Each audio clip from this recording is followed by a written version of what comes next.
Ah, so I see you also brought your pet to work today. What's his name? Alright, you don't talk. Is his name, Scar? Wait, the wolf's name is Timber? How the hell do you know that? What do you mean you dogs and wolves have a special communication with each other? How does that even work?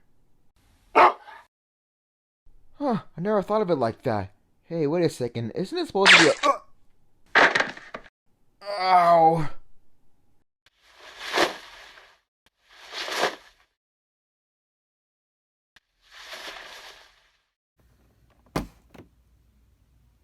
Hello everybody, it is me, and today we are looking at the G.I. Joe Classified Series Snake Eyes and Timber Alpha Commandos 2-pack. That's a mouthful. And for those of you who are wondering, I do occasionally collect from this line, but this 2-pack in particular caught my interest since 1, it has a Snake Eyes figure, and Snake Eyes is my favorite character from the whole G.I. Joe franchise, and 2, the Timber figure looks really posable compared to other dog and wolf figures that I have, so I had to get my hands on this 2-pack set.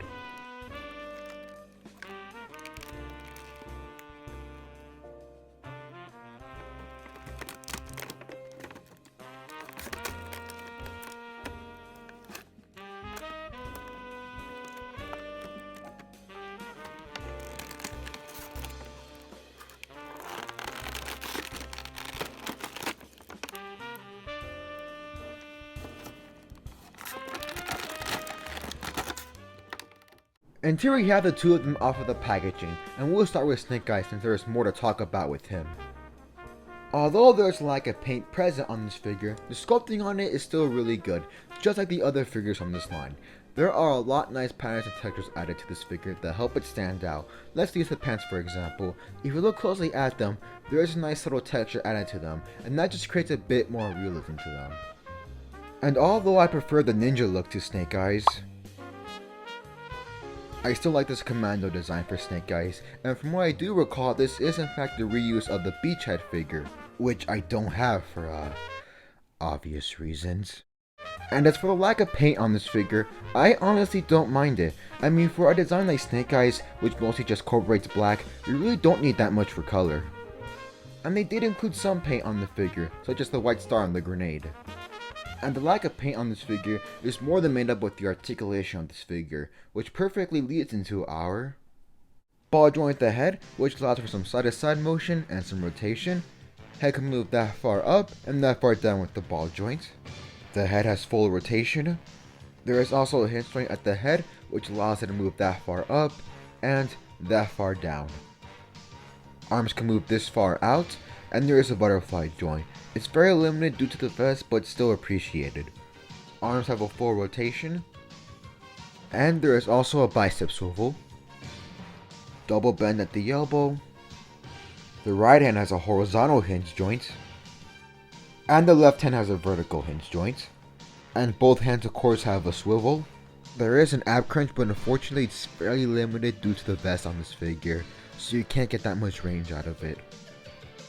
There is a ball joint at the waist, which allows for some side-to-side motion and some rotation as well. Legs can move this far forward, and unfortunately they can't move back that much. Legs can move this far out. Unfortunately the right pouch gets in the way a little bit. Drop down hips, which allow for a little more mobility for the legs. Thigh swivel. Double bend at the knee. Calf swivel.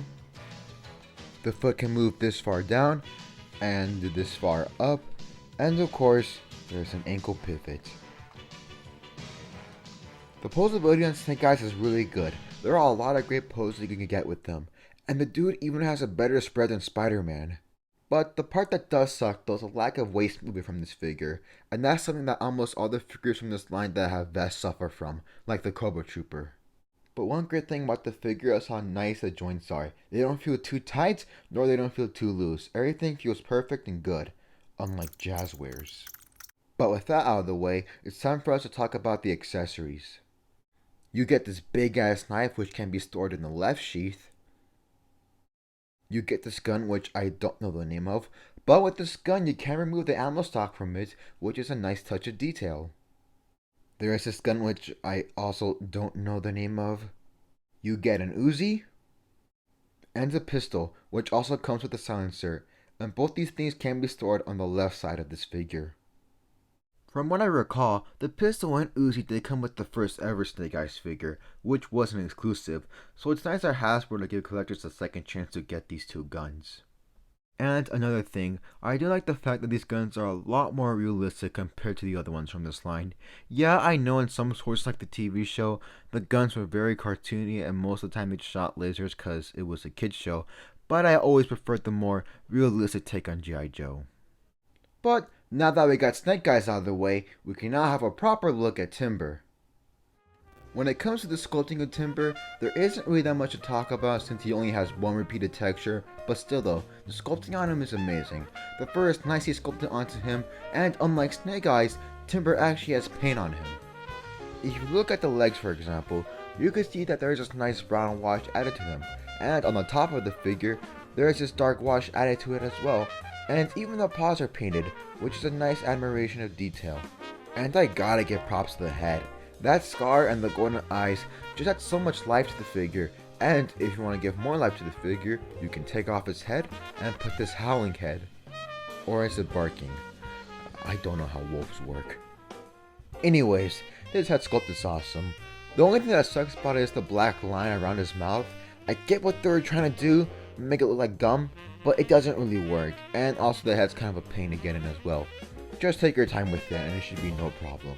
But now that we've taken a look at his only accessory, we can now look at the articulation. Ball joint at the head, and just keep in mind that every ball joint is a swivel, because I'm tired of saying swivel. Head can move that far up, and that far down.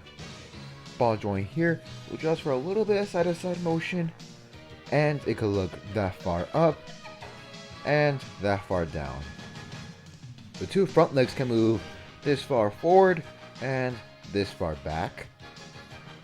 Those are actually ball joints, which allow for a little bit of a spread. Hinge joint here, which allows for some rotation. Another hinge joint. Ankles can move this far up, and this far down, and you even get a bit of a pivot. There is a ball joint at the middle of the waist, and this joint gives you a ton of range and helps you when it comes to posing the figure the most. The two back legs have ball joints, which allow for a full rotation and for a pretty good spread. Hinge joint here, which allows for a swivel. Another hinge joint. The ankles can move this far up and this far down, and there is even an ankle pivot. Hinge joint at the tail, and of course, rotation. The posability on Timber is amazing, and it's definitely what makes the figure stand out the most, since there are not that many animal figures that are as posable as this guy. Anyways, now it's time for the size comparisons. Snake Eyes is around 6 inches tall, and Timber is around 4 inches. Horizontally, he's around 6 inches tall as well. Here they are next to some Halo figures, some Marvel Legends, some Star Wars Black Series, the other G.I. Joe figures that I own, and Deadpool and Dogpool. Overall, I think this is a great 2-pack set. Get this set if you're a huge G.I. Joe fan, or if you don't mind the Commando look for Snake Eyes. Although it's a reuse of another figure, it still has enough qualities for it to stand out, which is something that I can't say for Marvel Legends. Also, the accessories and articulation help with this figure a lot. And the Timber figure alone makes this set worth it. This is probably one of the best dog/wolf figures I've ever seen. The only thing that kinda sucks about this 2-pack set is that it's a fan channel exclusive, meaning you're not gonna see in stores like Target or Walmart, only in websites like the Big Bag Toy Store, which is where I got my 2-pack set. Anyways, that is going to do it for this review. Let me know what you think about it in the comments below, and feel free to like and subscribe. Doing those few things alone helps this channel grow a lot. As always, thank you for watching, and I'll see you guys in the next video. Stay safe, you guys. Goodbye.